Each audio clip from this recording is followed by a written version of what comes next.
Um, Hello po, magandang araw po. Kayo po ba yung social worker na naka-assign po sa akin?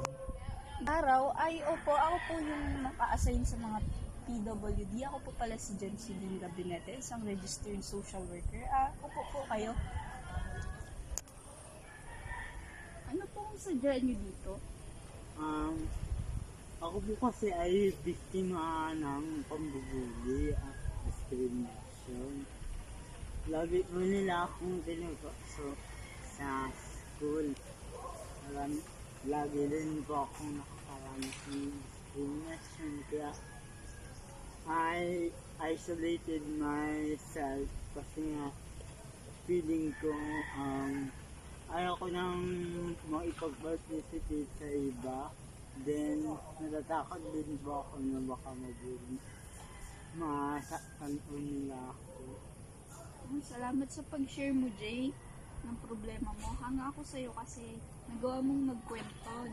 Katulad ng iba na tinatago lang nila yung mga problema nila, which is yung iba nagbukas ng pagkakakamatay kasi hindi nila kaya nang i-absorb yung mga nararanasan nila. Katulad mo yung mga discrimination, pagbubuli. Pwede ba kitang ma-interview, Jay? Meron ako ditong intake sheet. Mahalaga ito para kung saan ko kolektahin ko yung mga impormasyon tungkol sa'yo.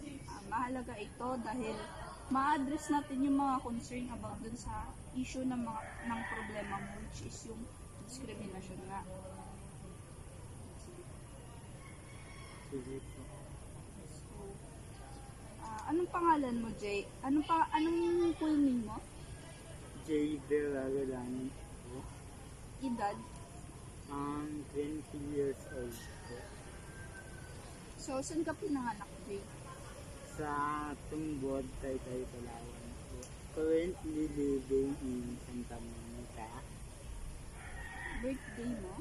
May 16, 2003. Marital status, kung may girlfriend ka na. Single ba lang po? So, salamat din sa pagsagot ng mga tanong ko. Ulitin ko lang ha. Ikaw si Vera Gulane, 20 years old. Yes.